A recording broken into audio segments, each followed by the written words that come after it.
बिस्मिल्लाहिर्रहमानिर्रहीम। अस्सलाम वालेकुम। उम्मीद है आप ठीक होंगे, खैरियत से होंगे। तैयब बलोच आपकी खिदमत में फिर से हाजिर है जी। आज जुडिशल से जुड़ा हुई एक अहम डेवलपमेंट है, बल्कि एक बहुत बड़ा फ़ैसला है। और ये फ़ैसला आम जो लोग हैं, पब्लिक इंटरेस्ट से ख़ुसूसन ताल्लुक़ रखता है। और ये एक तारीख़ी फ़ैसला मैं ऐसे कहूँगा। फ़ैसला चीफ़ जस्टिस याह्या अफरीदी ने तहरीर किया, और फ़ैसला जो है वो ख़वातीन के हकूक़ से मुतल्लिक़ है, और बल्कि ख़वातीन की प्रोटेक्शन से मुतल्लिक़ है। अनफॉर्चुनेटली हमारे मुआशरे में अगर किसी औरत के बच्चे नहीं होते, वो बांझ होती है, तो उसके साथ जो रवैया, जो सलूक रखा जाता है, ये उसकी हौसला शिकनी करता है। सुप्रीम कोर्ट में एक मामला आया था, फैमिली मैटर था, और उसमें मैटर ये था कि एक ख़ातून बांझ थी या उसके बच्चे नहीं हो रहे थे। उस पर यह था कि जी इसका ये मसला है, और फिर उस वजह से जो हक महर और बाकी जो चीज़ें होती हैं, नान नफ़का वगैरह, उससे शोहर इनकारी हो गया। ठीक है, वजह ये थी कि ये इसकी औलाद नहीं है। शोहर ने उस खातून से शादी की और फिर बच्चे नहीं हुए, उसको बूढ़े इल्ज़ाम ठहराया गया, फिर उसको छोड़ के तो किसी और ख़ातून से शादी कर ली और उसको उसके माँ बाप के घर भेज दिया। कितना शर्मनाक और अफसोसनाक मामला है। और फिर उसके जो है तलाक दे दी। फिर जो हक मार था, जो बाकी चीज़ें जो तयशुदा थी, जो निकाह फार्म में निकाहनामे में थी, उनसे भी मुकर गया। और वजह यही थी कि बच्चे नहीं है तो मैं अब बीवी की ज़िम्मेदारी क्यों उठाऊँ, मैं उसको नान नफ़का क्यों दूँ, मैं ये क्यों करूँ, मैं हक महर भी नहीं देता, ये बहुत सारी चीज़ें थी। तो बहरहाल वो मामला जो है वो लोअर कोर्ट से होता हुआ हाई कोर्ट, और हाई कोर्ट से सुप्रीम कोर्ट में पहुंचा। और सुप्रीम कोर्ट में ये जो शोहर थे, हस्बैंड थे, उनकी बड़ी क्लास भी हुई। उनको जो है वो सुप्रीम कोर्ट ने जो है वो एक आईना भी दिखाया। लेकिन मेन चीज़ ये है कि इसको अगर आप इंडिविजुअल लेवल से ऊपर जाके देखें तो ये एक हमारा मुआशरती अलमिया है। अफसोस से कहना पड़ेगा कि हमारे मुआशरे में जो इस तरह की चीज़ें हैं उसको प्रमोट किया जाता है, जबकि उसकी हौसला शिकनी होनी चाहिए। सब ऐसे नहीं होते, लेकिन मुतअद्दिद हमने यही देखा कि ये चीज़ें जो हैं वो राइज हैं हमारे मुआशरे में। तो इस पर जो है वो सुप्रीम कोर्ट ने वाज़ेह तौर के ऊपर ये कहा है कि औरत के अगर बच्चे भी नहीं होते तो भी जो शोहर है उसकी रिस्पॉन्सिबिलिटी होती है। और फिर जो है वो अगर तलाक हो जाती है, अलहदगी हो जाती है, तो हक मार, नान नफ़का वगैरह देना भी शोहर पर ज़िम्मेदारी है। जो चीज़ें लिखी हुई थी, जिस तरीके से चीज़ें तयशुदा थी, वो सारा फुलफ़िल करना शोहर की ज़िम्मेदारी है। और उन्होंने कहा कि महज इस अमर को वजह बनाना कि इसकी औलाद नहीं हुई या इससे औलाद नहीं हुई तो उसको जो है अज़ियत में डाल देना, तकलीफ़ देना, ये इसकी जो है इजाज़त नहीं दी जा सकती। और सुप्रीम कोर्ट ने अपने फ़ैसले में कहा कि ख़वातीन के हकूक़ का जो है उसका तहफ़्फ़ुज़ होना चाहिए, और सुप्रीम कोर्ट ही उनकी गार्डियन है, ख़वातीन के हकूक़ की गार्डियन है।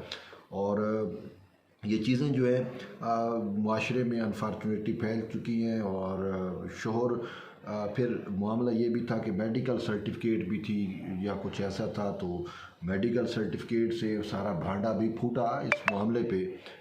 जिस तरीके से ये सारी चीज़ें थी, तो उस पे जब मेडिकल सर्टिफिकेट जजेस के सामने आया तो उन्होंने शोहर को कहा कि आपने 10 साल इस खातून को अजियत में रखा, तकलीफ़ में रखा, इसकी तज़हीक की, और आपको तो इस पर जुर्माना देना चाहिए। और फिर इसके हक़ में हाई कोर्ट से और फैसले आए तो आपने उनके पर भी रुकावट डाली और सुप्रीम कोर्ट में आ गया। तो बहरहाल सुप्रीम कोर्ट ऑफ पाकिस्तान ने ये एक अहम फ़ैसला किया है। तो इस वजह से इस फ़ैसले को जो है वो ख़ासकर हमारी ख़वातीन के लिए बहुत ज़्यादा इम्पोर्टेंट है, और इसको बहुत ज़्यादा सराहा जा रहा है, पब्लिकली भी बहुत ज़्यादा सराहा जा रहा है, इसकी तारीफ़ की जा रही है।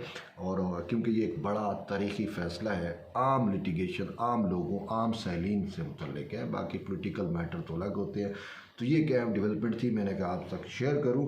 और दूसरा जो है मामला वो ये है कि आज इस्लामाबाद हाई कोर्ट के 2 रुकनी बेंच ने जो है वो सरदार एजाज़ इसहाक़ का तौहीन मज़हब से मुतल्लिक़ जो मामला था, जो फ़ैसला था, उस फ़ैसले के ख़िलाफ़ स्टे आर्डर जारी कर दिया है।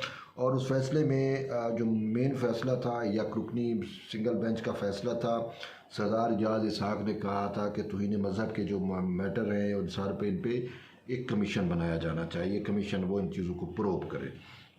لیکن وہ فیصلہ جو ہے وہ ہمیں مجھے تو ویسے اس فیصلے پہ اعتراض تھا۔ ایک چیز تھی کہ توہین مذہب کا غلط استعمال ہو رہا ہے، اس کی حوصلہ شکنی ہونی چاہیے، اور بہت سارے یہ جو میٹر تھا بہت زیادہ کنٹروورشل رہا۔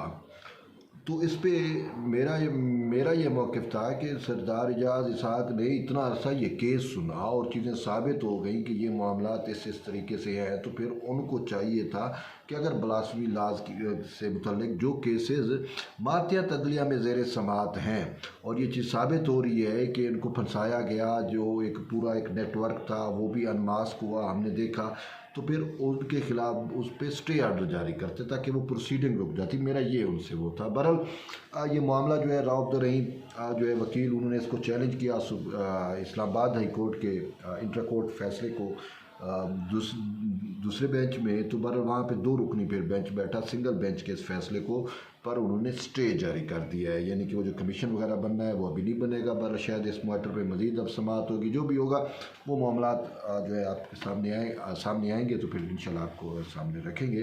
اور اس کے ساتھ ساتھ ایک اور اہم معاملہ ہے، اور وہ معاملہ یہ ہے کہ 26 نومبر کا جو تحریک انصاف کا احتجاج تھا، تو اس احتجاج میں جو ہے وہ بہت سارے لوگ اشتہاری بھی قرار دیے گئے تھے، چیزیں تھیں، تو 13 جو کارکن تھے وہ گرفتار تھے، اس میں 12 کو جو ہے وہ 6 مہینے کی سزا ہو گئی، ایک کو غالباً رہا کر دیا گیا ہے۔